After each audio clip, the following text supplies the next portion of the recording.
thy faithful mercies. So it's Sunday, which for some means a break in our Lenten fast. Since Sunday was the day on which Jesus rose from the dead, we take the opportunity to celebrate and feast in his honor on the Sundays of Lent. But we don't stop praying or reading his word or partaking in the means of grace. And we certainly don't stop our close relationship with God. In fact, on Sunday, the Lord's Day, we are particularly close to him as we worship with our church family and hear a word from our own preacher. Let's remember, friends, that this whole idea of Lent is about communion with God. Or to put it another way, it's about deepening our relationship with God. Friends, Lent is not just a ritual or a tradition. The 40-day Lenten fast is a commitment to going deeper with Jesus so that our hearts are primed to experience the Easter story in all its glory this year. Let's look at another Charles Wesley hymn to remind us of this.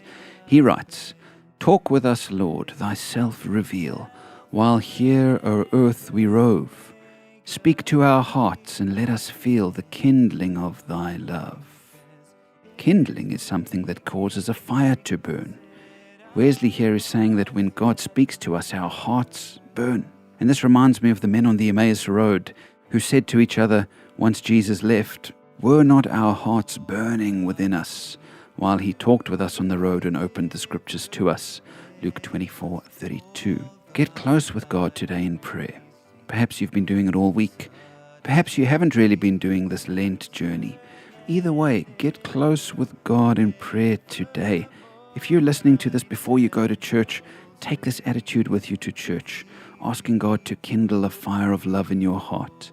If you've already been to church, ask him to keep the fire burning.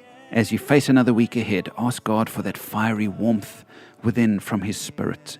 And remember, it's all about relationship. It's no good doing all these religious things if we aren't seeking God's deep, warm presence within. That's what it's about in the end. Loving God more deeply as his fiery love blesses our souls. He is willing to kindle that flame within you. Are you willing to seek his warm presence day by day? I pray so. Let us see thy